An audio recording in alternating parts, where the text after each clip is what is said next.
الحمد لله وكفى والصلاة والسلام على رسوله المجتبى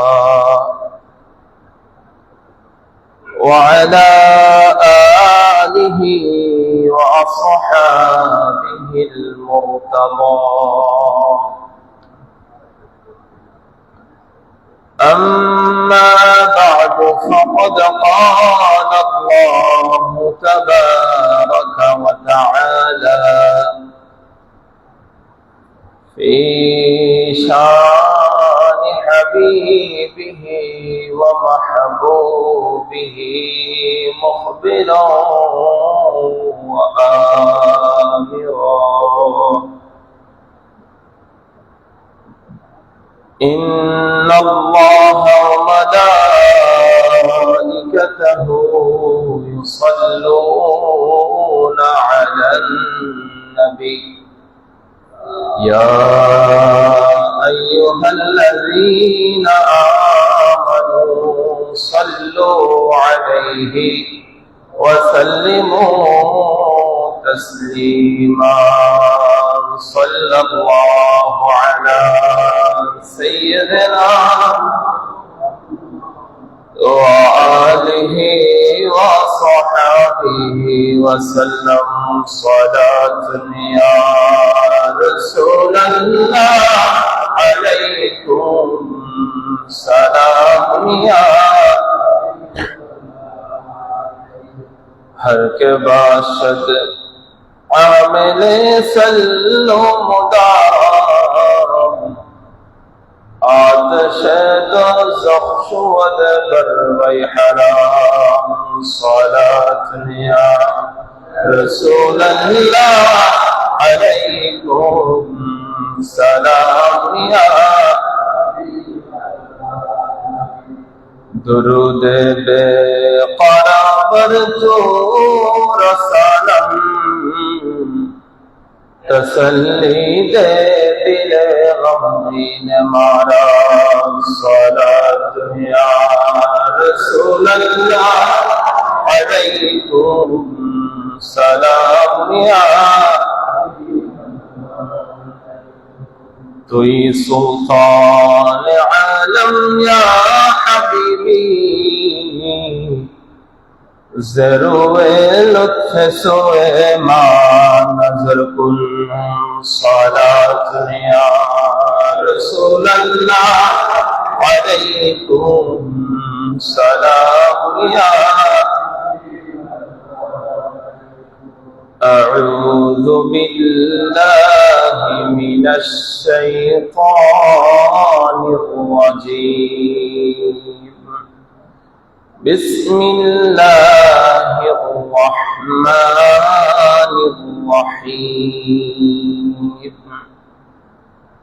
الذي يراك حين تقوم وتقلبك في الساجدين صدق الله المولانا العظيم وصدق رسوله النبي الحبيب الكريم ونحن على ذلك لمن الشاهدين والشاكرين والحمد لله رب العالمين حاضران مجلس মুসল্লিয়ান কিরাম মুরব্বিয়ান আযম এবং মাইকের মাধ্যমে যারা আমাদেরকে শুনতে পাচ্ছেন মাস্তুরা মাখতুরা মা ও বোনেরা রাহিমানি ওয়া রাহিমাকুমুল্লাহু তাআলা ফি দারাইন আসসালামু আলাইকুম ওয়া রাহমাতুল্লাহি ওয়া বারাকাতুহু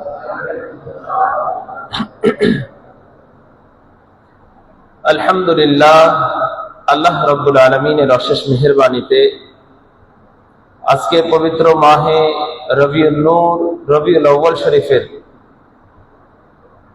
প্রথম জুমার নামাজ আদায় করার উদ্দেশ্যে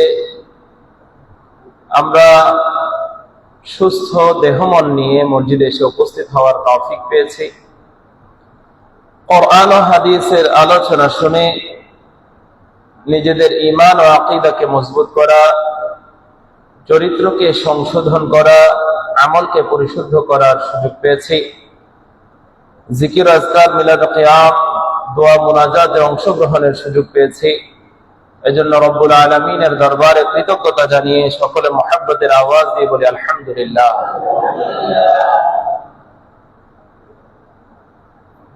যেই নবী করিম সাল্লাল্লাহু তাআলা আলাইহি ওয়াসাল্লামের বিলাদতে বা সাআদাতের জন্য আল্লাহ রাব্বুল আলামিন অসংখ্য গণিত নবী রাসূলের মাধ্যমে তার প্রশংসা, গুণকীর্তন প্রচারের মাধ্যমে জগৎবাসীকে সেই নবীর আগমনের জন্য উদ্গ্রীব করে তুলেছিলেন, উৎসুক করে তুলেছিলেন। সেই মহান রসূল রাহমাতুল লিল আলামিন নবী এবং আমাদের রসূলের প্রিয় আহলে বাইত আহলে রসূল সকলের প্রতি আমাদের দুরূদ ও সালামের হাদিয়া আল্লাহ রাব্বুল আলামিন কবুল করুক। সবাই বলে আমিন।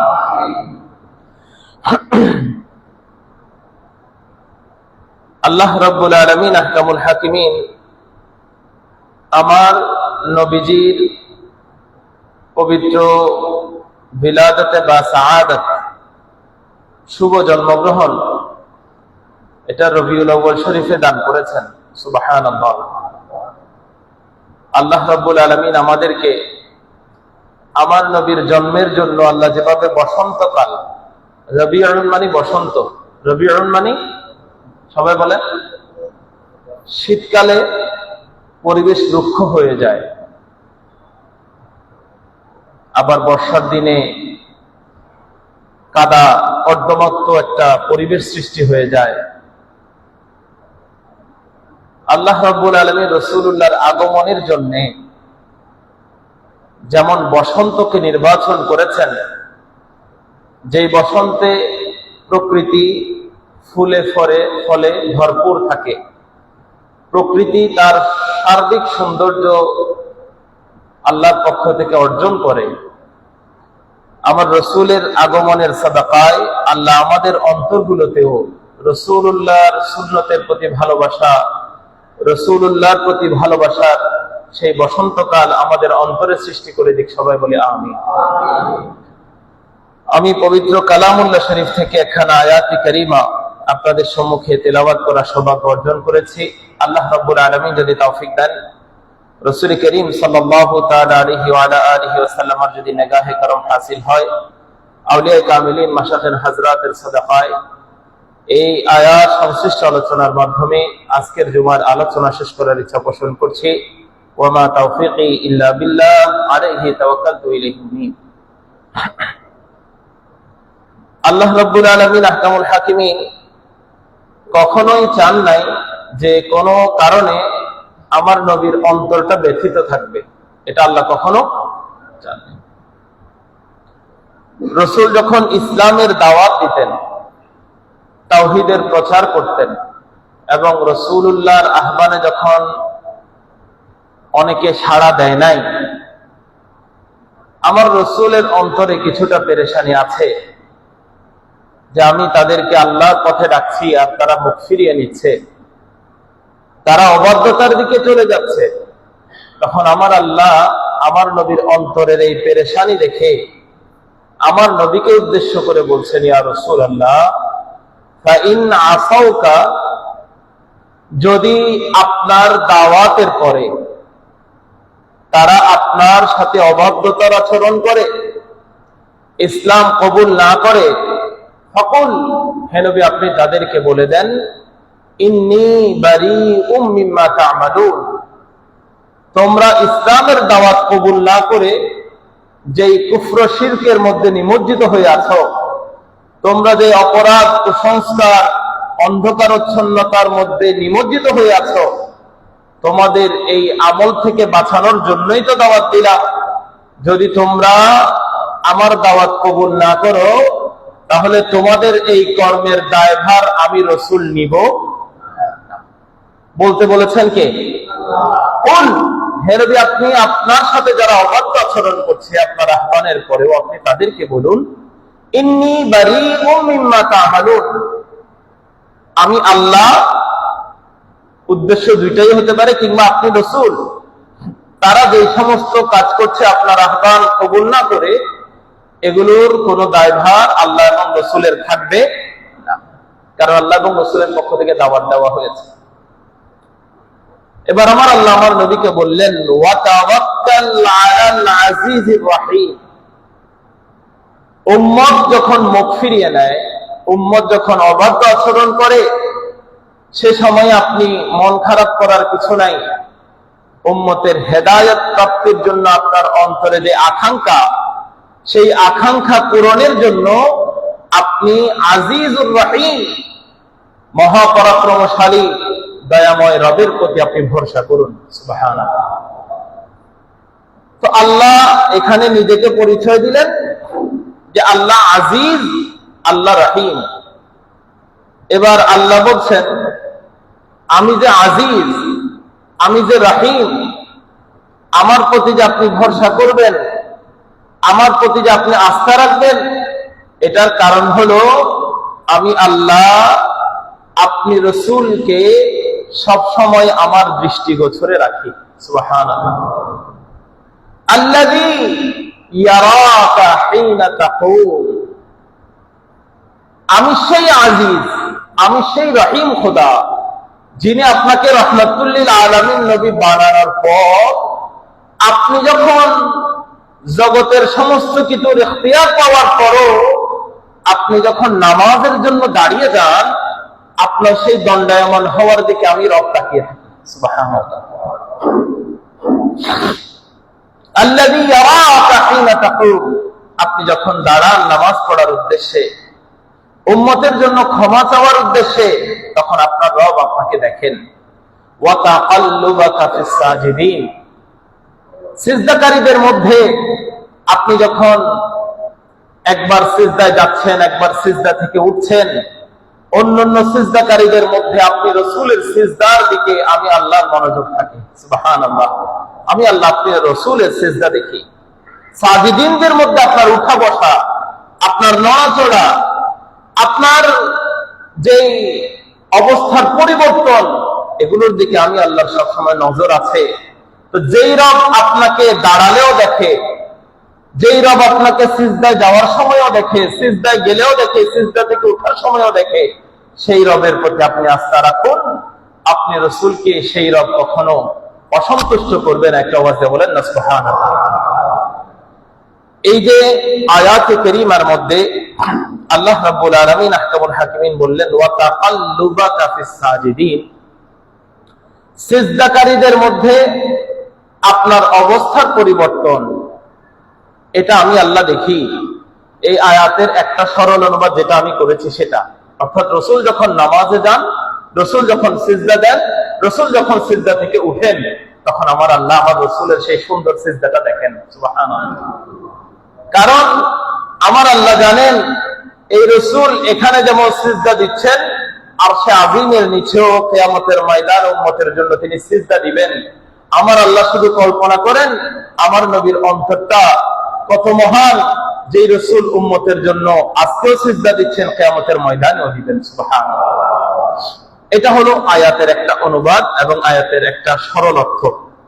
তো মুফাসসিরিনে কেরাম এই অর্থটাও গ্রহণ করেছেন, আবার এই অর্থও গ্রহণ করেছেন, ওয়া তাকাল্লুবাকা ফিস সাজিদিন, ইয়া রাসূলুল্লাহ, আমি আল্লাযী ইয়ারাকা হিনা তাকুম, আপনাকে যেদিন অবয়ব দেওয়া হয়েছে, সৃষ্টি করা হয়েছে, আপনার রূহ, আপনার নূর যখন সৃষ্টি করা হয়েছে, সেটাকে যখন আকৃতি দেওয়া হয়েছে, সেই দিন থেকে রব্বে যুল জালাল আপনাকে দেখছেন। এবং যুগে যুগে সাইয়েদনা আদম সফিউল্লাহ থেকে আল্লাহর নবীদের নসল বা নসল বংশানুক্রমে আপনি যে সাজিদিনদের, আল্লাহর একত্ববাদের বিশ্বাসীদের নসল দিয়ে আপনি দুনিয়ার জমিনে মা আমিনার রেহেমের মাধ্যমে এসেছেন। আল্লাহ আপনার বংশ পরিক্রমার সকল বান্দা যারা সাজিদিন, তাদের পিঠের মধ্যে, তাদের কপালের মধ্যে আপনি রাসূলের নূরের দিকে তাকিয়ে আছেন। সুবহানাল্লাহ। অর্থ দুইটা, একটা আপনি নামাজে দাঁড়ালে দেখেন, আর একটা হচ্ছে আপনাকে সৃষ্টির পর থেকে যে সাইয়েদনা আদম সফিউল্লাহর মাধ্যমে শুরু হয়ে সাইয়েদনা ইসমাঈল জবিহুল্লাহ ইব্রাহিম খলিলুল্লাহর মধ্য দিয়ে আপনাকে যে বনু হাশিম গোত্র দিয়ে সাইয়েদনা আব্দুল মুত্তালিব হযরত আব্দুল্লাহ রাদিয়াল্লাহু তাআলা আনহুর মাধ্যমে আপনাকে যে মা আমিনার রেহেম পর্যন্ত পৌঁছানো হয়েছে, এই যে আপনার স্থানান্তরটা হয়েছে একজনের থেকে আরেকজনের কাছে, আল্লাহ রাব্বুল আলামিন এই সম্পর্কে সম্যক অবগত আছেন। সুবহানাল্লাহ। আমার উদ্দেশ্য, আমরা বুঝে হোক না বুঝে হোক, আমাদের অনেকের এই খেয়াল আছে রাসূল করিম সাল্লাল্লাহু তাআলা আলাইহি ওয়াসাল্লাম মা বাবা তো রাসূল যখন ইসলাম প্রচার করেছেন তখন ছিলেন না, এবং রাসূল ইসলাম প্রচার করার আগে আইয়ামে জাহিলিয়াতে মানুষ অন্ধকারে নিমজ্জিত ছিল, পাপাচারিতায় লিপ্ত ছিল, গুনাহে লিপ্ত ছিল, শিরক কুফরের মধ্যে লিপ্ত ছিল। তার মানে মনে হয় রাসূলের মা বাবা ঈমানদার ছিলেন না। নাউযুবিল্লাহ বলেন না। এইরকম খেয়াল আমাদের আসে, আমাদের বলতে আমাদের কোন ভাইয়েদের আসে।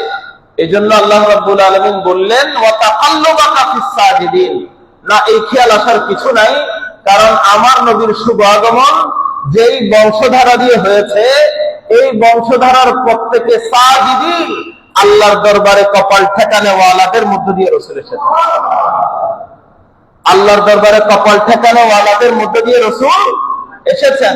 তো আল্লাহর দরবারে কপাল কারা ঠেকায়? ঈমানদাররা না বেঈমানরা? আল্লাহ আমাদেরকে রাসূলুল্লাহর মা বাবার প্রতি এই বেঈমানির তুহমত দিয়ে রাসূলুল্লাহর সম্মানহানির মতো একটা কাজ থেকে আমাদেরকে হেফাজত করুন।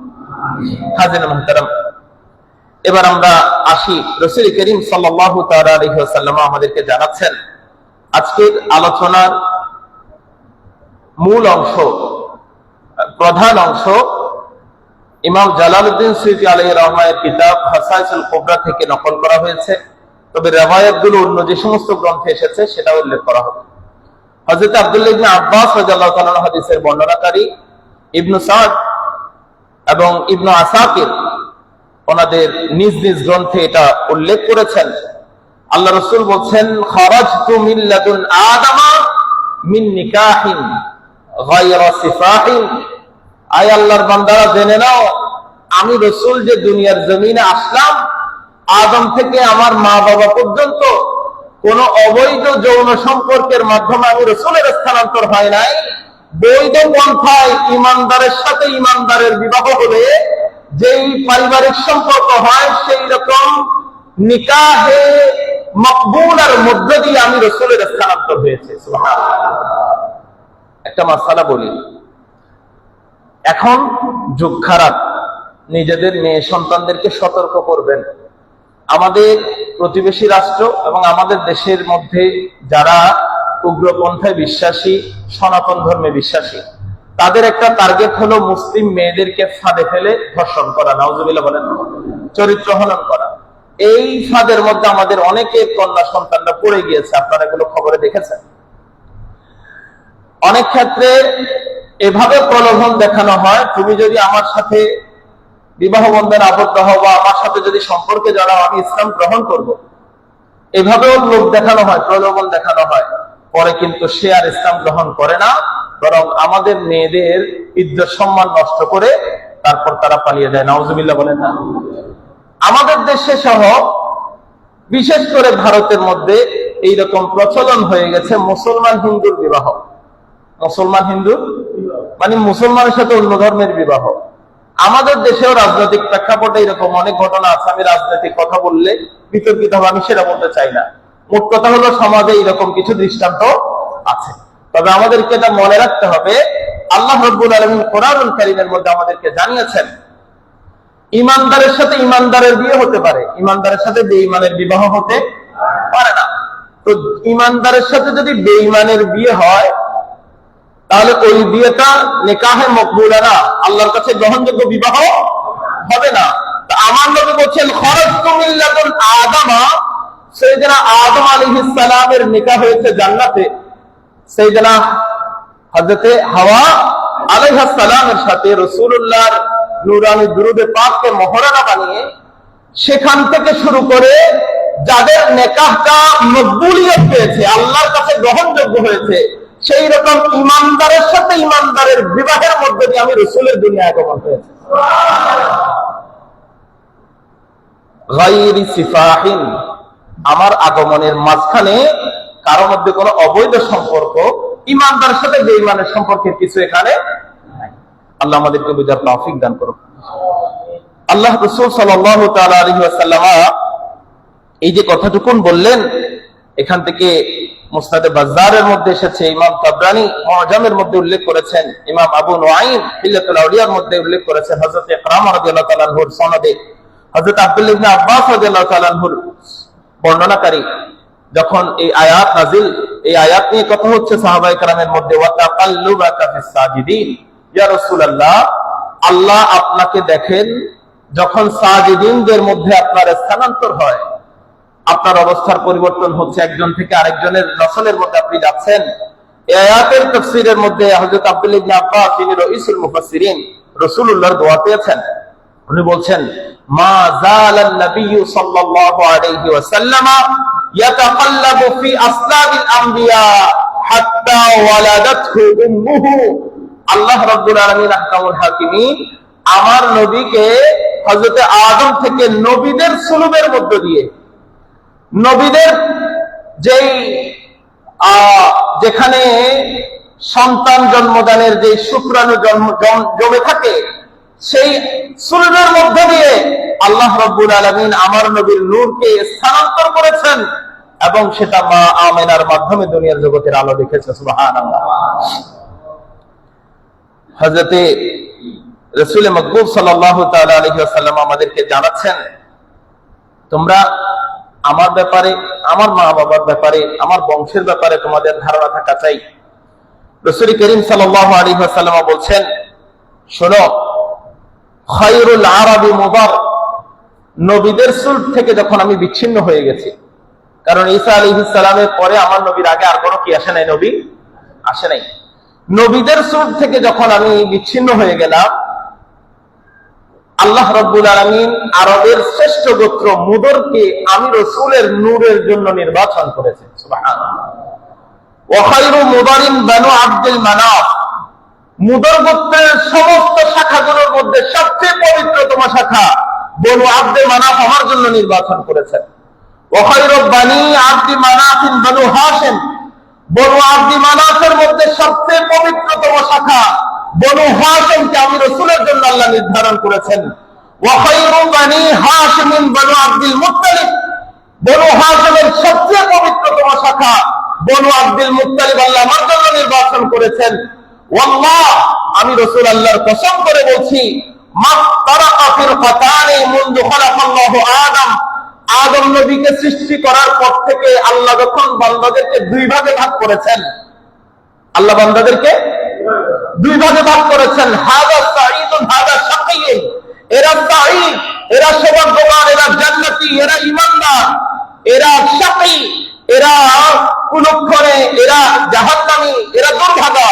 আল্লাহ যখন দুই ভাগ করেছেন, আদম নবী থেকে শুরু করে বংশানুক্রমে বংশের পর বংশকে যখন দুই ভাগে ভাগ করেছেন, ইল্লা কুনতু ফি খায়রিহিমা, ওই দুই ভাগের মধ্যে যেটা সাঈদ, ওই দুই ভাগের মধ্যে যেটা জান্নাতি, ওই দুই ভাগের মধ্যে যেটা ঈমানদারের অংশ, সেই অংশ আল্লাহ আমার জন্য নির্ধারণ করেছেন। হযরতে রাসূল মাকবুল সাল্লাল্লাহু তাআলা আলাইহি ওয়াসাল্লাম যেই বিলাদতে বা সাআদত হবে, আল্লাহ রাব্বুল আলামিন আহকামুল হাকিমিন শুধু যে ওনার বাবাদের বংশধারাকে পবিত্র রেখেছেন তা না, মহিলাদের মধ্যেও আম্মাজান আমেনাকে আল্লাহ ওই সময়ের সবচেয়ে পুত পবিত্র চরিত্রের অধিকারী নারীকে, আমার রাসূলকে গর্ভধারণের জন্য আল্লাহ নির্বাচন করেছেন। আল্লাহ রাসূলের আব্বাজান যতদিন বিবাহ করেন নাই, ওনার কপালের মধ্যে আল্লাহ কোরআনে বলছেন, সীমাহুম ফি ওয়ুজুহিহিম মিন আথারিস সুজুদ, আল্লাহ রাসূলের সাহাবীরা যারা নামাজ পড়তেন, সাহাবীরা তো সবাই নামাজ পড়তেন, ওনাদের চেহারার মধ্যে আসারের সুজুদ, ওনাদের সাজিদিন, ওনারা যে আল্লাহ ওয়ালা, এটার একটা নিদর্শন, এটার একটা চিহ্ন প্রকাশ পেত। মানুষ দেখলে বুঝতো এরা আল্লাহ ওয়ালা, মানুষ তাদের চেহারার দিকে দেখলে বুঝতো এদের মধ্যে আল্লাহ রহমত আছে, তাদের চেহারার মধ্যে সেই নুরানিয়ত ভাসত। আমার রসুলের আব্বাজান খাজা আব্দুল্লাহ রাদিয়াল্লাহু তাআলা আনহু বিবাহ করার আগ পর্যন্ত জগতের যত নারী ওনাকে দেখেছেন, ওনার চেহারার মধ্যে এমন নূর ঝলমল করেছে, প্রতিটা নারী ওনাকে স্বামী হিসেবে পাওয়ার জন্য আকাঙ্ক্ষা পোষণ করতেন। কিন্তু যে সে তো আর রাসূলুল্লাহর নূর পাবে না। রিওয়ায়াতের মধ্যে এসেছে হযরত আব্দুল্লাহ ইবনে আব্বাস রাদিয়াল্লাহু তাআলা আনহু বর্ণনা করছেন আল্লাহ রাসূলের কাছ থেকে যে বনু যখন হযরত আব্দুল্লাহ রাদিয়াল্লাহু তাআলা আনহু মদিনাতুল মুনাওয়ারায় হযরত সাইয়েদনা আমিনা রাদিয়াল্লাহু তাআলা আনহার এই বংশের সাথে যখন বিবাহ বন্ধনে আবদ্ধ হতে গিয়েছেন, মক্কার কুরাইশদের মধ্যে বনু মখজুম গোত্র, বনু আব্দে মানাফ, যেই গোত্রের কথা রাসূল ওনার নসলের সনদের মধ্যে উনি বলেছেন যে খায়রু মুদার বনু আব্দে মানাফ, মুদর গোত্রের সবচেয়ে পবিত্রতম শাখা বনু আব্দে মানাফ। এই বনু আব্দে মানাফের, বনু মখজুমের বলছেন, আমরা গণনা করে দেখলাম, গণনা যদি করি আমাদের কাছে মনে হচ্ছে প্রায় 200 নারী বনু আব্দে মানাফের এবং বনু মখজুমের, এরা মুদ্দা ইয়ানি কিদনা ইয়ামুদ্দা হাসরাতান, সাইয়েদনা আব্দুল্লাহ যখন মা আমিনার সাথে বিবাহ বন্ধনে আবদ্ধ হয়ে গেছেন, তারা আফসোস করতে করতে মৃত্যুর সন্নিকটে পৌঁছে গেছে। সুবহানাল্লাহ। কিসের আফসোস? বলছে আফসোস হলো যে আমরা আব্দুল্লাহকে পেলাম না, আমাদের অন্তরে আকাঙ্ক্ষা ছিল। কুরাইশের প্রতিটি সম্ভ্রান্ত নারীর অন্তরে আকাঙ্ক্ষা ছিল খাজা আব্দুল্লাহকে ওনার স্বামী হিসাবে পাবেন, কারণ ওনার চেহারার মধ্যে সেই নূর ঝলমল করছিল। এবং রিওয়ায়াতের মধ্যে হযরত আব্বাস রাদিয়াল্লাহু তাআলা বলছেন, ওয়ালাম ইয়াতাযাওয়াজনা আসাফান আলা মা ফাতাহুন্না মিন আব্দুল্লাহ, হযরত আব্দুল্লাহ রাদিয়াল্লাহু তাআলা কে না পাওয়ার কারণে এই দুঃখে এরা আর কখনো শাদীও করে না এরকম নারীরা। এবং আল্লাহ রাব্বুল আলামিন আহকামুল হাকিমিন ওই সমস্ত আকাঙ্ক্ষিত নারীরা থাকা সত্ত্বেও আল্লাহ হযরতে আমার রাসূলের আম্মা জান আমিনা রাদিয়াল্লাহু তাআলা আনহাকে আমার রাসূলের গর্ভধারণের জন্য নির্বাচন করেছেন। সুবহানাল্লাহ। সহজ কথায় মায়ের দিক থেকে, বাবার দিক থেকে যারা যুগশ্রেষ্ঠ সতীসাধ্বী নারীদের ছিলেন এবং যুগশ্রেষ্ঠ তাকওয়াবান আল্লাহওয়ালা ছিলেন, তাদের মধ্য দিয়ে আল্লাহ রাব্বুল আলামিন আমার নবীর দুনিয়ার শুভাগমন নিশ্চিত করেছেন। সুবহানাল্লাহ। আল্লাহ আমাদেরকে বোঝার তৌফিক দান করুক।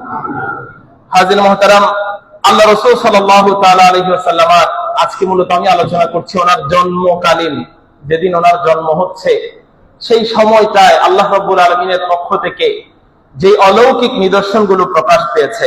এতক্ষণ পর্যন্ত আলোচনা হয়েছে রাসূলুল্লাহর বংশধারার পবিত্রতা নিয়ে, তাদের ঈমানের যেই সনদ কোরআন হাদিসের মাধ্যমে পাওয়া যায় সেটার আলোচনা। আল্লাহ রাসূল সাল্লাল্লাহু আলাইহি ওয়াসাল্লামের আম্মাজান যখন গর্ভধারণ করেছেন, গর্ভ যখন প্রসব করবেন, ওই সময়ে ধাত্রীমা লাগে কি লাগে না? আমাদের তো এখন হসপিটাল, আগে কি এগুলো ছিল? আগে এলাকায় ধাত্রীমা ছিল, ওনারা যেতেন। আমার রাসূলের আম্মাজানকে এই সময়ে সহায়তা করার জন্য যেই নারী গিয়েছেন উনি হচ্ছেন হযরতে ওসমান বিন আবিল আস রাদিয়াল্লাহু তাআলা আনহুর আম্মাজান। ইবনে আসাকির তার তারিখের মধ্যে, আবু নুআইম হিলাতুল আউলিয়ার মধ্যে, ইমাম তাবরানী, ইমাম বাইহাকী সবাই এটা উল্লেখ করেছেন। তো ওনার আম্মাজান ওনাকে বলছেন, হযরতে ওসমান ইবনে আবিল আস রাদিয়াল্লাহু তাআলা আনহুর আম্মাজান ওনাকে বলছেন, শাহিদতু উলাদাত আমিনা উম্মি রাসূলিল্লাহ সাল্লাল্লাহু আলাইহি ওয়াসাল্লাম, আমি রাসূলের আম্মাজান আমিনা যেদিন গর্ভ থেকে সন্তান প্রসব করবেন সেদিনের সাক্ষী আমি সেদিন সেখানে ছিলাম। তো রাতের বেলা আমি সেখানে ছিলাম। সন্তান জন্মগ্রহণ করেছে সুবহে সাদিকের সময়। কোন সময়? রাতের বেলা উনি সেখানে ছিলেন। তো উনি বলছেন, ফামা শাইউন আনজুরু ইলাইহি ফিল বাইতি ইল্লা নূরুন, সাইয়েদা আমিনা রাদিয়াল্লাহু তাআলা আনহার ঘরের যেদিকে তাকাই সেদিকে আমি শুধু নূর আর নূর দেখেছি। সুবহানাল্লাহ। ওয়া ইন্নী লাআনজুরু ইলা আন-নুজুমি তাজনু, আমি অবাক হয়ে একটু বাহির হলাম, বাহির হয়ে আকাশের দিকে তাকালাম, আমি দেখলাম আল্লাহর আসমানের তারকাগুলো আমেনার ঘরের কাছে চলে এসেছে। আল্লাহর আসমানের তারকাগুলো কাছে চলে এসেছে। হাত্তা ইন্নী লাআকুলু, এমনকি আমি বলেও ফেললাম, লা ইয়াকাআন্না আলাইয়া, আসমান থেকে কি আকাশের এই তারকাগুলো খসে খসে আমার উপর পড়বে নাকি? কারণ কিয়ামতের একটা নিদর্শন হলো আকাশের তারকা কি পড়া, বলেন না কি পড়া? বলছেন এগুলো মনে আমার উপর খসে পড়বে। বলছেন ফালাম্মা ওয়াদাআত, যখন আল্লাহ রাসূল সাল্লাল্লাহু আলাইহি ওয়াসাল্লামকে তিনি প্রসব করলেন, খরাজা মিনহা নূরুন, আমি আসমানের তারকার কি আলো দেখছি, ঘরের মধ্যে কি নূর দেখছি। যখন রাসূলের নূরের নূরানি পা মুবারক জমিনের মধ্যে পড়লো, ওনার প্রসব হলো, আদা আলাহুল বাইত ওয়াদ-দার, ঘর আলোকিত হয়ে গেছে, বাড়ি আলোকিত হয়ে গেছে।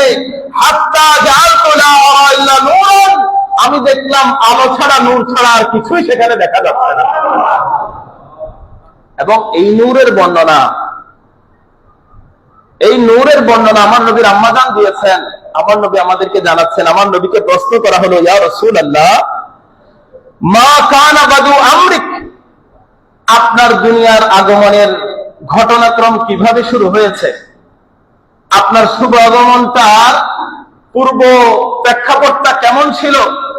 রাসূল মাকবুল সাল্লাল্লাহু তাআলা আলাইহি ওয়াসাল্লাম বললেন, দাওয়াতু আবি ইব্রাহিম, আমার আগমনের প্রেক্ষাপট এমন ছিল যে সাইয়েদনা ইব্রাহিম খলিলুল্লাহ যখন কাবা নির্মাণ করা শেষ হয়েছে আল্লাহর আদেশে, তখন তিনি আল্লাহর কাছে কাবা নির্মাণের বদলা চাওয়ার জন্য, আল্লাহর কাছে দোয়া করার জন্য হাত তুলেছেন।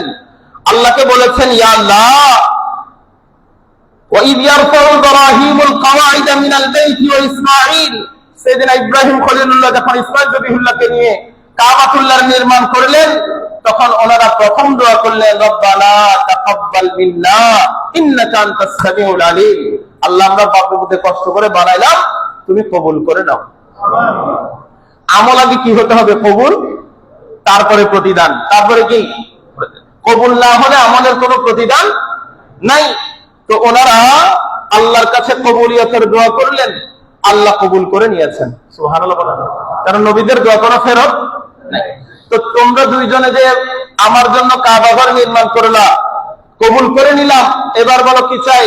ওনারা আল্লাহর দরবারে হাত তুললেন, রব্বানা ওয়াজআলনা মুসলিমাইন লাকা ওয়া মিন যুররিয়াতিনা উম্মাতাম মুসলিমাতাল লাক, আল্লাহ আমাদেরকে তোমার দরবারে আত্মসমর্পণকারী বানাও, আমাদের বংশধরদেরকেও কেউ যেন তাগুতের অনুগত না হয়, কেউ যেন মূর্তির সামনে মাথা নত না করে, আমাদের বংশধরদেরকেও তুমি মূর্তি পূজা থেকে হেফাজত করে মুসলিম হওয়ার, আত্মসমর্পণকারী হওয়ার তৌফিক দান করো।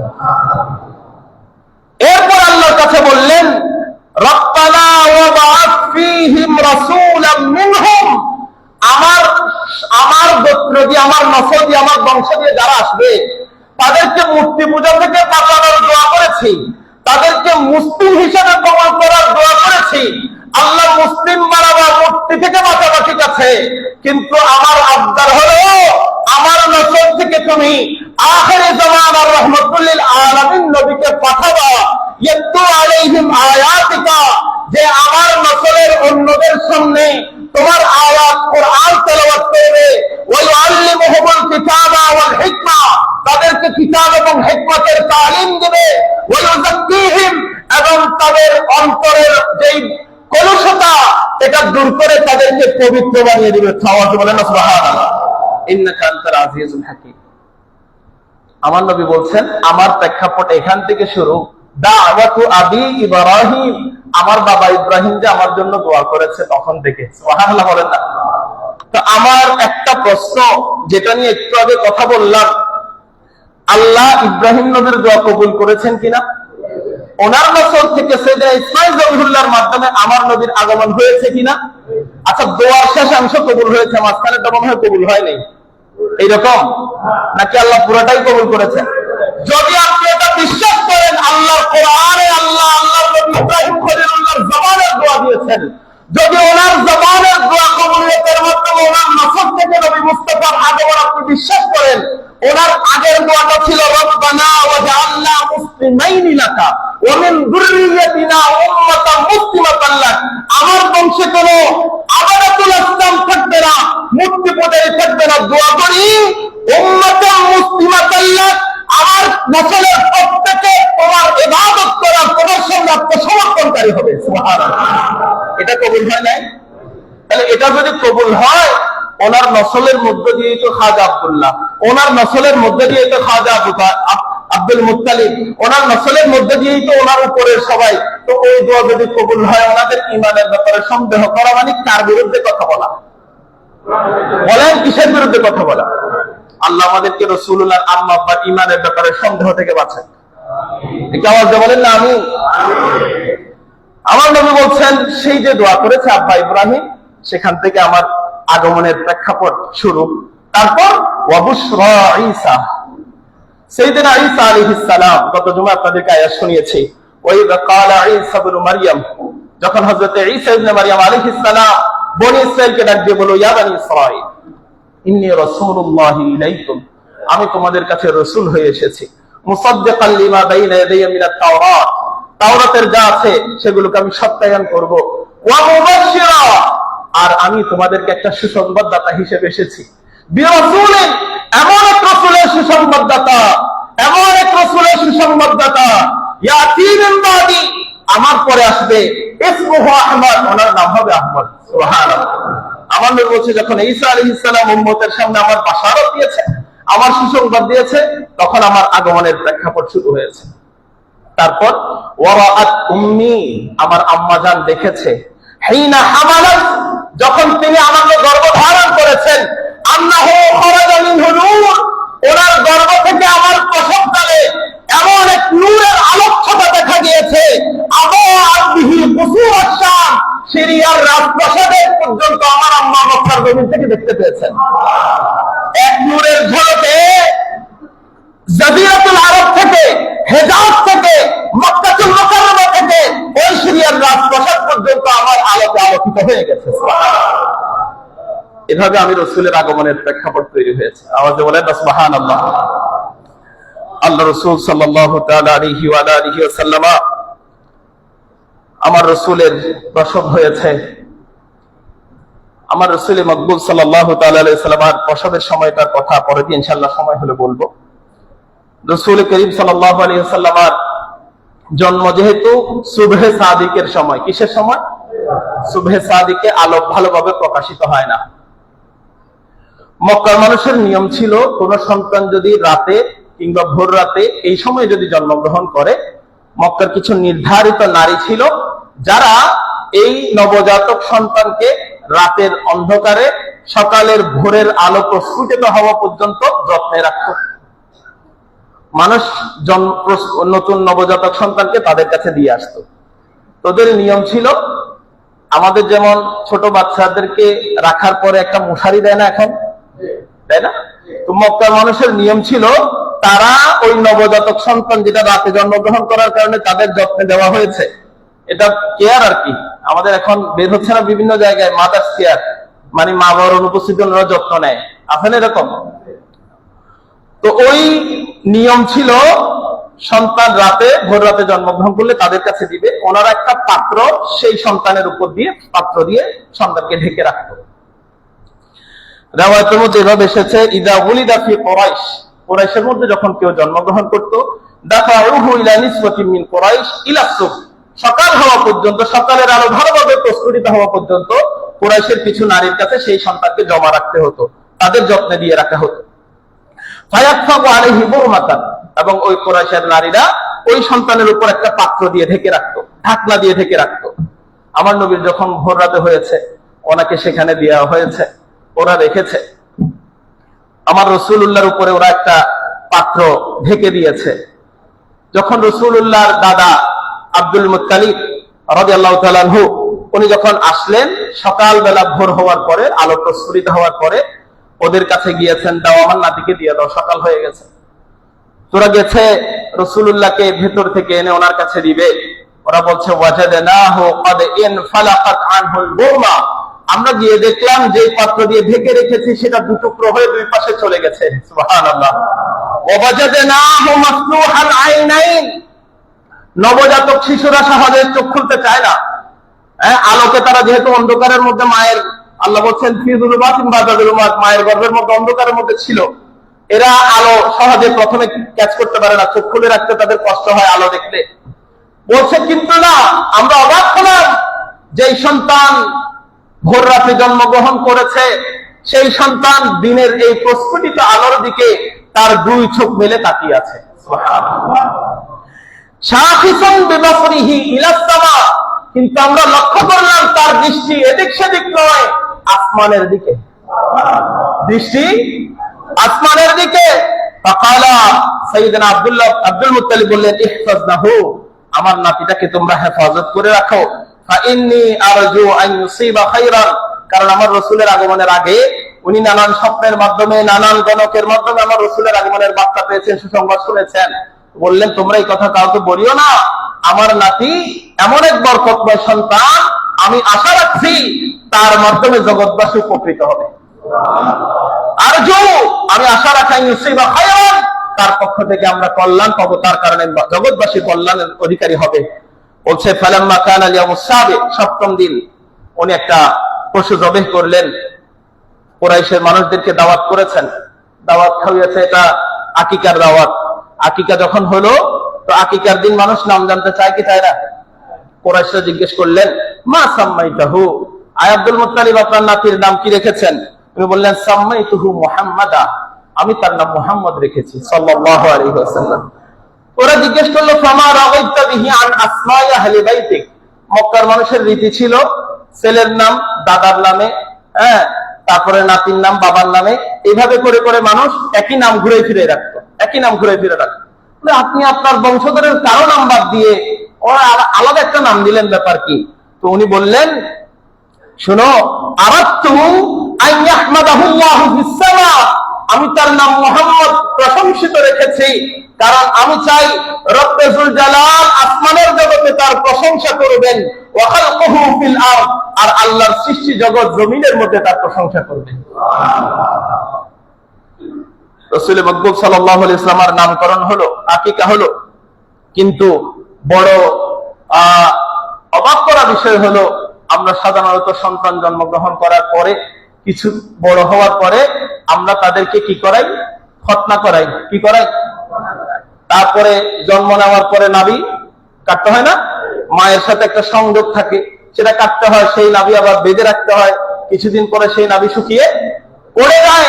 আল্লাহ রাসূল সাল্লাল্লাহু আলাইহি ওয়াসাল্লাম হযরতে সাইয়েদনা আনাস রাদিয়াল্লাহু তাআলা থেকে হাদিস বর্ণনা, মুআজ্জামুল আওসাতের মধ্যে ইমাম তাবরানী, ইমাম নুআইম, আবু নুআইম, খতিব বাগদাদি, ইবনে আসাকির, এরা সবাই তারিখের মধ্যে উল্লেখ করেছেন হযরত আনাস থেকে, আমার নবী বলেন মিন কারামাতি আলাইয়া রাব্বি আলাইয়া রাব্বি, আমার উপর আমার রবের পক্ষ থেকে যে সম্মানগুলো দেওয়া হয়েছে, সেখানের মধ্যে অন্যতম একটা বিষয় হলো ইন্নী বুলিদতু মাখতুনান, আল্লাহ রাব্বুল আলামিন আমাকে খতনা করা অবস্থায় দুনিয়ায় পাঠিয়েছেন। ওয়ালাম ইয়ারা আহাদুন সাওয়াতি, আর জগতের কোন মানুষকে আমার লজ্জাস্থান দেখার সুযোগ আল্লাহ দেন নাই। সুবহানাল্লাহ।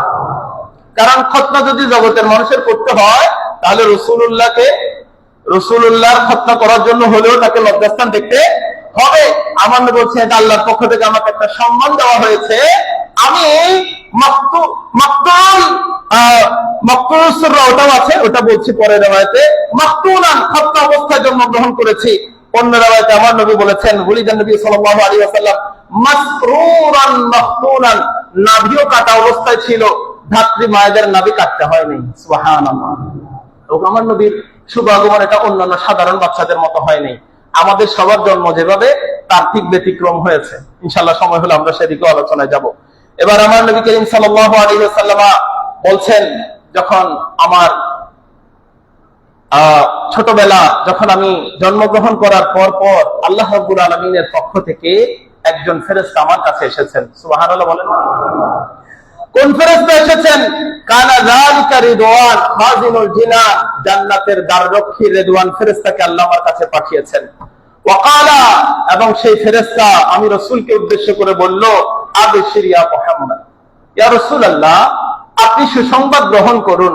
ফামা বাকিয়া লিনাবিয়্যিন ইলমুন ইল্লা ওয়াকাদ উতিতাহু, আল্লাহ রাব্বুল আলামিন নবী রাসূলকে দেওয়ার জন্য যত জ্ঞান বরাদ্দ করেছেন, আজকে আপনি রাসূলকে সব দিয়ে দিয়েছেন।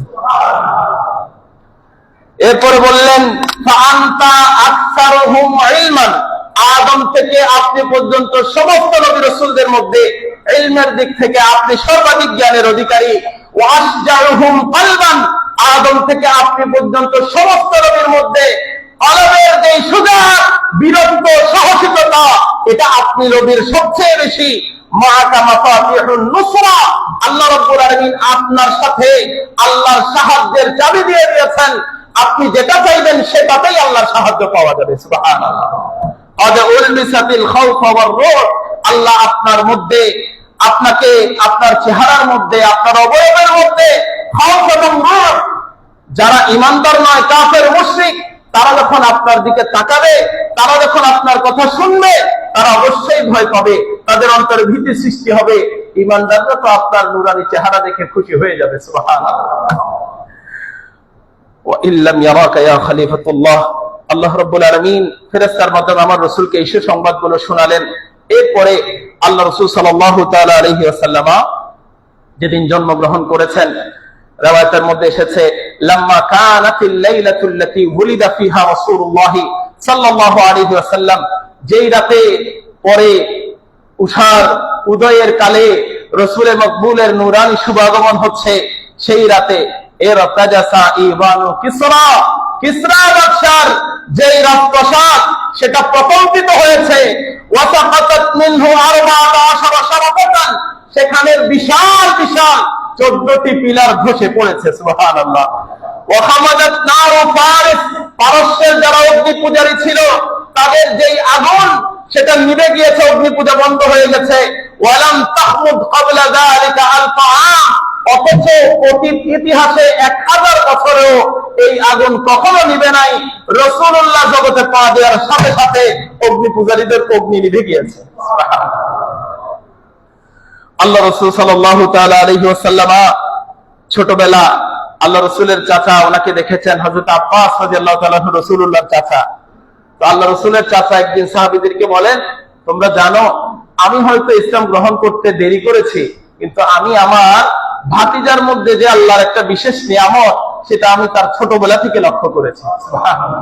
আল্লাহ রাসূলকে উদ্দেশ্য করে বললেন, কুলতু ইয়া রাসূলুল্লাহ। হযরত আব্বাস রাদিয়াল্লাহু তাআলা বলছেন, ইমাম বাইহাকি নকল করেছেন, খতিব বাগদাদি, ইবনে আসাকির তাদের তারিখের মধ্যে উল্লেখ করেছেন, বললেন, ইয়া রাসূলুল্লাহ দাআনি ইলা দুখুলি ফি দীনিকা ইমারাতুন লিনুবুওয়াতিকা, আমি যে আপনার দ্বীন ও ইসলামের মধ্যে প্রবেশ করলাম, আমি আপনার ছোটবেলায় আপনার নবুয়তের দলিল পেয়েছিলাম। সুবহানাল্লাহ। কি দেখেছেন? বলে, রাআইতুকা ফিল মাহদি, আমি দেখতাম আপনার ছোটবেলায় আপনাকে দোলনার মধ্যে শুইয়ে দেওয়া হয়েছে। কিসের মধ্যে? দোলনার মধ্যে আপনি শুয়ে আছেন।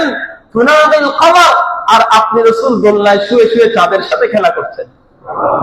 আরে আমাদের তো এখন কত খেলনা কিনে দেয়, আমার নবী তিন সন্তান, কে কিনে দিবে খেলনা? রাসূলুল্লাহর জন্য দুনিয়াবি খেলনা এগুলো প্রযোজ্য নয়। আল্লাহ আসমানের চন্দ্রকে রাসূলুল্লাহর খেলনা বানিয়ে দিয়েছেন।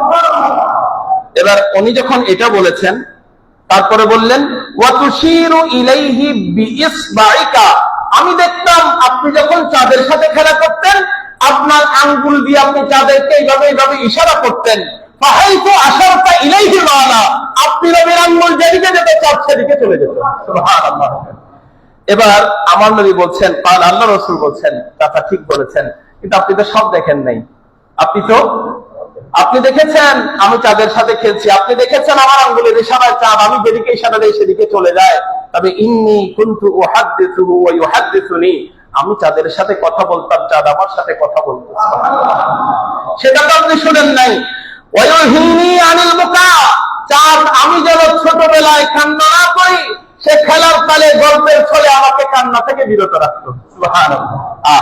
কিন্তু আপনারা, এটা হাদিস শরীফের মধ্যে আছে, প্রতিদিন যখন চাঁদ উদিত হয় এবং অস্ত যায়, চাঁদ গিয়ে আল্লাহর আরশের নিচে একটা সিজদা দেয়, সূর্য যখন অস্ত যায় আল্লাহর আরশের নিচে গিয়ে একটা সিজদা দেয়। আল্লাহ, আমি দায়িত্ব পালন করে এসেছি। তো এই চাঁদ, যেই চাঁদ সুযোগ পেয়েছে রাসূলুল্লাহর খেলনা হওয়ার, আমার রসুলের চাচাকে বলছেন, আপনি তো সব দেখেন নাই, শুনেন, আমি তার সাথে কথা বলতাম, সে আমার সাথে কথা বলতো, আমি কান্না না করার জন্য আমাকে সে ব্যস্ত রাখতো। ওয়াসমাউ ওয়াজাবাতাহু হিনা ইয়াসজুদু তাহতাল আরশি, বিউটিশন করে আরশে আযীমের নিচে গিয়ে যখন সে সিজদা দিত, তখন যে রবের দরবারে কেঁদে কেঁদে বলতো, রব ইয়া আল্লাহ, তোমার মাহবুবের খেলনা হয়েছে, সেই সুযোগ থেকে অস্ত গেলাম, মানে বঞ্চিত হয়ে গেলাম। ওই তার সেই কান্না, তার সেই মনের আকাঙ্ক্ষা, এটা আমি তখন শুনতে পেতাম। সুবহানাল্লাহ। একটা চাঁদ, সে আল্লাহ রসুলের খেলনা হয়েছে, তার আল্লাহর দরবারে গিয়ে কান্না করতে, আল্লাহ, তোমার নবীর খেলনা ছিলাম, আজকে সুযোগ শেষ হয়ে গেছে। আল্লাহ রসুল সাল্লাল্লাহু তাআলা আলাইহি ওয়াসাল্লাম বলছেন, চাচা আপনি ঠিক বলেছেন। আমার রসুল অন্য একটি riwayat-এর মধ্যে বললেন, আমার রসুলের চাচা যান বললেন, শুনেন, আন্না মাহদাহু কানা ইয়াতাহাররাকু বিতাহরিকিল মালায়েকা, চাচা আপনি যে দেখেছেন আমাকে দোলনায় শুয়ে দেওয়া, কিন্তু আমার দোলনা নাড়ানোর জন্য তো কেউ নাই, আমি তো একা দোলনায় শুয়ে আছি, কিন্তু আপনি খেয়াল করেছেন আমার দোলনাটা যে নড়ছে, আমার দোলনাটা ফেরেশতাদের দোলনের মাধ্যমে নড়ছে। সুবহানাল্লাহ। وأن أول كلام تكلم به أن قال الله أكبر كبيرا والحمد لله كثيرا।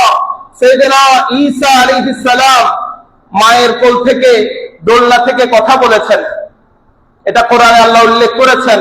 কিন্তু এটা আমাদেরকে বিশ্বাস করতে হবে, সমস্ত নবী রাসূলদেরকে আল্লাহ যত মুআজিজা দিয়েছেন, সমস্ত মুআজিজা বিল আওলা, আরো ভালোভাবে, আরো উত্তম রূপে, আরো শ্রেষ্ঠ ভাবে আমার নবীর কাছে আছে না নাই? আছে। আমার নবীও দোলনায় কথা বলেছেন। আমার নবী প্রথম কথা ছিল আল্লাহু আকবার কাবীরা ওয়ালহামদুলিল্লাহি কাসীরা, আমার রব মহানের মহান, আমার রবের শুকরিয়া বেশি বেশি। একটা আওয়াজে বলেন না সুবহানাল্লাহ। আল্লাহ রাসূল সাল্লাল্লাহু আলাইহি ওয়াসাল্লাম যে ঘটনা আপনারা ছোটবেলা থেকে শুনেছেন, আপনারা শুনেছেন, আপনাদের শৈশব ভালো ছিল, আপনাদের শৈশব ভালো ছিল, আমাদের বর্তমান প্রজন্মের শৈশব ভালো নয়। তারা এই কথাগুলো শুনে নাই, তাদের শৈশব কেটেছে মোবাইলে, তাদের শৈশব কেটেছে গেমসে। তারা রাসূলুল্লাহর দৌরানি আগমনের কালে রাসূলুল্লাহকে আল্লাহ রাব্বুল আলামিন যে অলৌকিকতাগুলো দিয়েছেন, আল্লাহর পক্ষ থেকে যে নিয়ামত দিয়েছেন, এগুলো সম্পর্কে ওয়াকিফাল নয়। আমাদের প্রজন্মকে আমরা রাসূলুল্লাহর আদর্শ থেকে দূরে সরিয়ে রেখেছি। রাসূলুল্লাহর এই মহত্ব বিশেষত্বগুলো না জানার কারণে তারা জগতের অন্যদেরকে আইডল মনে করছে, পশ্চিমা সংস্কৃতিকে তারা গ্রহণযোগ্য মনে করছে। যে রাসূল করিম সাল্লাল্লাহু তাআলা আলাইহি ওয়াসাল্লামের আগমন এমন রাজকীয় হয়েছে, যে রাসূলের আগমনের মাধ্যমে পারস্যের মূর্তি পূজারীদের, অগ্নি পূজারীদের আগুন নিভে গিয়েছে, কিসরার রাজপ্রাসাদ ধসে পড়েছে। যে রাসূল জগতের মধ্যে নতুন সংস্কৃতির সৃষ্টির জন্য এসেছেন, সেই রাসূলের সুন্নাহ, সেই ইসলামী সংস্কৃতিকে অবহেলার দৃষ্টিতে দেখছে। কারণ আমার এই নতুন প্রজন্ম রাসূলুল্লাহর ব্যাপারে ওয়াকিফাল নয়। আপনারা যেটা গল্পের ছলে মায়ের মুখে শুনেছেন, আপনি সেটা আপনার সন্তানকে শোনাচ্ছেন না। আপনার সন্তানের অন্তরে আপনার মা আপনাকে ছোটবেলায় ঘুমের সময় রাসূলের গল্প শুনিয়ে রাসূলের ভালোবাসা যে আপনার অন্তরে সৃষ্টি করেছে, আপনি সেটা আজকে করছেন না। যার কারণে আমার প্রজন্ম আজকে রাসূল থেকে বিচ্যুত হয়ে গেছে, রাসূলুল্লাহর ভালোবাসা থেকে বিচ্ছিন্ন হয়ে গেছে। আল্লাহ আমাদের এই নতুন প্রজন্মকে রাসূলুল্লাহর ভালোবাসায় ফিরে আসার তৌফিক দান করুন। আমরা যারা অভিভাবক, আমাদেরকে অন্তরে রাসূলুল্লাহর ভালোবাসা লালন করে রাসূলুল্লাহর আদর্শে সন্তানদেরকে চরিত্র গঠন করার উদ্দেশ্যে রাসূলুল্লাহর জীবনের ঘটনাগুলো তাদের কাছে বলা, তাদেরকে বিভিন্ন ক্ষেত্রে উদাহরণ দেওয়ার সময় রাসূলুল্লাহকে উদাহরণ হিসেবে পেশ করা। কেন আপনি আপনার পাশে পাশের মুখের ছেলে কি করেছে এটা কেন দৃষ্টান্ত দিবেন? আপনার জীবনে তো আল্লাহ বলছেন, লাকাদ কানা লাকুম ফি রাসূলিল্লাহি উসওয়াতুন হাসানাহ। রাসূল হচ্ছেন আমাদের জন্য আদর্শ। আপনি এই জন্য আপনার প্রতিবেশীর দৃষ্টান্ত দেন, আপনি এই জন্য আপনার অমুক বন্ধুর ছেলের দৃষ্টান্ত দেন ছেলের কাছে কথা বলার সময়, কারণ আপনি রাসূলের আদর্শ জানেন না, আপনি রাসূলের সিরাত পড়েন নাই। আপনি না জানার কারণে সন্তানকে বলতে পারছেন না। এখন না বলে তো উপায় নাই, কি বলবেন? তখন আপনি বস্তা কথা যেগুলো উদাহরণ হিসেবে সন্তানের সামনে যাওয়া যায় না, সেগুলো বলতে আপনি বাধ্য হচ্ছেন। আল্লাহ আমাদেরকে রাসূলুল্লাহর সিরাত পরিপূর্ণ জানার তৌফিক দান করুন। আল্লাহ রাসূল সাল্লাল্লাহু তাআলা আলাইহি ওয়াসাল্লাম দুদুমা হালিমাতুস সাদিয়া রাদিয়াল্লাহু তাআলা আনহা, উনি বলছেন আমরা মক্কায় গেলাম, এটা বলে শেষ করছি। গিয়েছি, সেখানে আমার সাথে একটা গাভীর উপরে করে আমরা গিয়েছি, আর একটা উট ছিল, আমার স্বামী আর আমার সন্তান আব্দুল্লাহ। যেহেতু সন্তান না থাকলে ওই মহিলা কোনো কি পান করাতে পারে না, দুধ পান করাতে। আমরা গিয়েছি, বনু সাদ গোত্রের, বনু সাদ ইবনে আবু বকর গোত্রের অনেক মহিলারা আমরা একসাথে মক্কায় গিয়েছি সন্তান আনার জন্য, দুধ পান করানোর জন্য। এটা ওই সময় একটা পেশার মতো ছিল। উনি বলছেন ফাওয়াল্লাহি, আল্লাহর কসম, মা আলিমতু মিন্না ইমরাআতান ইল্লা ওয়াকাদ উরিদা আলাইহা রাসূলুল্লাহ সাল্লাল্লাহু আলাইহি ওয়াসাল্লাম, আমাদের মধ্যে এমন কোন নারী ছিল না যার কাছে রাসূলুল্লাহকে পেশ করা হয় নাই। প্রত্যেক নারীর কাছে রাসূলকে দেওয়া হয়েছে, এই বাচ্চাটা নেন, এই বাচ্চাটা নেন, এই বাচ্চাটাকে দুধ পান করান। কিন্তু প্রত্যেক নারী আমার রাসূলকে গ্রহণ করতে অস্বীকৃতি জানিয়েছে। ইযা কিলা ইন্নাহু ইয়াতীম, যখন তারা জেনেছে ইয়াতীম। কি জানার কারণে? কারণ ইয়াতীম সন্তানের এই বাচ্চাকে নিলে আর কি দিবে, বাবা নাই, আমাদেরকে টাকা পয়সা কি আর দিবে, কি আর সম্মান করবে, আমরা এত লাভবান হব না, এই জন্য কেউ গ্রহণ। এখন মা হালিমাতুস সাদিয়ার তাকদীর আল্লাহ উজালা করে রেখেছেন, উনি এই শিশু ছাড়া আর কোন শিশু। জামাইকে বললেন আমি তো এদের সাথে আসছি, সবাই একটা একটা বাচ্চা নিয়ে যাচ্ছে, আমি খালি যাবো, এটা হতে পারে না, এতিম হলেও এই ছেলেটাকে নিয়ে যাবো। যখন আল্লাহ রাসূল সাল্লাল্লাহু আলাইহি ওয়াসাল্লামকে দহন করেছেন, উনি বলছেন আমরা যে এসেছিলাম আমাদের গাধাটা অত্যন্ত অসুস্থ ছিল, কোনো শক্তি ছিল না। আমরা যে উষ্ট্রি নিয়ে এসেছি, উষ্ট্রির যেই স্থল, সেখানের মধ্যে এক ফোঁটা দুধ ছিল না যেটা আমরা পান করতে পারবো। আমরা ক্ষুধার যন্ত্রণা, রাতের ঘুম আমাদের হারাম হয়ে গিয়েছিল। এরকম কঠিন পরিস্থিতি। আমার একটা সন্তান আছে দুগ্ধপোষ্য, আমার স্তনে দুধ নাই, আমার সন্তানটাকে দুধ দিতে পারি না। কিন্তু যখন রসুলে মকবুলকে গ্রহণ করলাম, আমার স্তন দুধে পরিপূর্ণ, আমাদের উষ্ট্রির স্তনের দুধে পরিপূর্ণ, আমরা তৃপ্তি ভরে খেয়ে মক্কায় যে রাতটা কাটালাম, জীবনের শ্রেষ্ঠতম রাত, শান্তিপূর্ণ রাত কাটালাম। আল্লাহু আকবার। উনি বলছেন ওয়াবিতনা বিখাইরি লাইলাতিন, আল্লাহর জগতে সেদিনের রাতটা কল্যাণকর রাত কাটিয়েছি। সকালবেলা আবার রওনা করবে বনু সাদ ইবনে আবু বকরের গোত্রে। সকালবেলা রওনা করলাম, যেই গাধা, যে গাধী আমাদের নিয়ে চলতে পারে না, দেখা গেল ওই মোবারক সন্তানকে নিয়ে যখন আমরা সেই গাধীর পৃষ্ঠে উঠলাম, এটা এমন শক্তি পেল কাফেলার সবাইকে অতিক্রম করে সামনে চলে যায়। এরা জিজ্ঞেস করলো ওয়াইলাক, আয় হালিমা, কি হয়েছে, কি হয়েছে? আহাদিহি আতানুকিল্লাতি খারাজতা আলাইহা মানা, এটা কি সেই গাধী না যেটা নিয়ে আমাদের সাথে তুমি আসছিলা? এটা কি আরেকটা নাকি? উনি বলেন নাম, এটাই তো, এটা নিয়েই তো এসেছিলাম। তখন তারা বলল ইন্নাহা লাহিয়া ওয়াল্লাহি ইন্না লাহা লাশানান, তোমার গাধীর কি হয়েছে জানি না, তবে এটা আল্লাহর রহমত ছাড়া কিছু না। সুবহানাল্লাহ। ওনারা গিয়েছেন, উনি বলছেন আমরা আরবা বানি সাদ, মানে গোত্রের যেই পশুপাল যেখানে চড়ায়, ওনাদের গোত্রে চলে গিয়েছেন।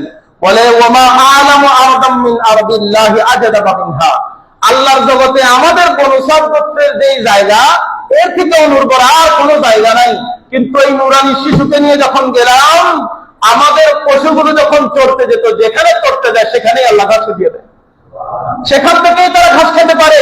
অন্যদের পশুরা, অন্যদের গবাদি পশুগুলো কিছু পায় না খাওয়ার জন্য, তাদের স্থানে দুধ নাই, আর আমরা সকালবেলা পশুর পাল পাঠাই, বিকাল বেলা এগুলো খাবার খেয়ে মোটা তাজা হয়ে দুগ্ধ দহন করার মতো উপযুক্ত হয়ে তারা ফিরে আসে। ফালাম ইয়াজিদিল্লাহু ইদিনাল বারাকা, আল্লাহ তবে আমাদেরকে অনেক বরকত দেখিয়েছেন এই শিশুর কল্যাণে, অনেক বরকত ওনারা দেখেছেন। কিন্তু যখন চেয়েছেন আল্লাহ রসুলের আম্মাজানকে ফিরিয়ে দিবেন, সময় হয়েছে 2 বছর, তো দুধ পান 2 বছর পর ওনারা ফিরিয়ে দিতে চায় না, কারণ রসুল চলে যাওয়া মানে বরকত। বিভিন্ন অজুহাত দেখি, আপনাদের মক্কায় এখন মহামারী, ওনাকে এখানে রাখলে কষ্ট হবে, আমাদের সাথে দিয়ে দেন, বিভিন্ন ভাবে বুঝিয়ে আল্লাহ রসুলের আম্মাজান থেকে আবার নিয়ে গেছেন। সুবহানাল্লাহ। এবং আবার যখন দিতে এসেছেন, তাও দিতে চান নাই, একমাত্র আল্লাহ রসুল ছোটবেলায় ওনার একবার সিনা কাট হয়েছে, ওপেন হার্ট সার্জারি হয়েছে, আল্লাহর ফেরেশতারা এসে ওনার সিনা কাট করেছেন, এটা দেখে ওনারা ভয় পেয়েছেন, এই ভয়ের কারণে ওনারা নাকি দিয়ে গিয়েছেন। আম্মাজান আমেনার কাছে এসে যখন বললেন, আম্মাজান তুমি না দেখলাম খুব আগ্রহী ওনাকে রাখতে, এখন দিয়ে যাচ্ছ, এখন তো ভয় লাগে। তো আমার আম্মাজান কি বলেছেন এটা বলে শেষ করছি। আম্মাজান আমেনা রাদিয়াল্লাহু তাআলা আনহা বললেন, কাল্লা, না না না, আল্লাহ, আমি আল্লাহর কসম করে বলছি, মা লিশ-শাইতানি আলাইহিস সাবিল, আমার এই সন্তানের ব্যাপারে শয়তানের ভয় করিও না। শয়তান আমার এই সন্তান পর্যন্ত পৌঁছানোর ক্ষমতা নেই। সুবহানাল্লাহ। কেন? উনি বললেন, শোনো, এটা আমি এই জন্য বলছি, আমার গর্ভে এই সন্তান আসার পর থেকে আমি যা দেখেছি সেটার ভিত্তিতে বলছি। উনি বলছেন, আমি সন্তান ধারণ করেছি, অন্য মায়েরাও করে, কিন্তু আমার যে সন্তান গর্ভে ধারণ করলাম, এটা যে একটা ওজন অনুভব হয়ে কষ্ট অনুভব হবে, এক মুহূর্তের জন্য আমার অনুভব হয় নাই। আল্লাহ রাসূল আমাদেরকে শিখালেন, আমি তো বড় হয়ে মায়ের খেদমত করতে পারবো না, কিন্তু জগৎবাসী জেনে নাও, মায়ের গর্ভে থাকাকালীন আমি মায়ের জন্য কষ্টের কারণ হই নাই। সুবহানাল্লাহ। অতএব তোমরা উম্মতে মুহাম্মাদী হয়ে, যে রাসূল মায়ের গর্ভে থেকে মায়ের জন্য কষ্টের কারণ হয় নাই, তোমরা উম্মত হয়ে তোমাদের মা বাবার জন্য কষ্টের কারণ হবে না। এটা ছিল রাসূলুল্লাহ শিক্ষা। উনি সব বরকতের কথা বললেন, ঘটনার কথা বললেন। এভাবে যে রাসূলের আগমন আল্লাহ রাব্বুল আলামিন করিয়েছেন, সেই রাসূলুল্লাহর প্রতি ভালোবাসা, সেই রাসূলুল্লাহর আদর্শের কথা আল্লাহ আমাদেরকে আরো বেশি চর্চা করার, আরো বেশি জানার, আমাদের নতুন প্রজন্মের কাছে পৌঁছে দেওয়ার তৌফিক দান করুন। আমিন। আসসালামু আলাইকুম ওয়া রাহমাতুল্লাহি ওয়া বারাকাতুহু।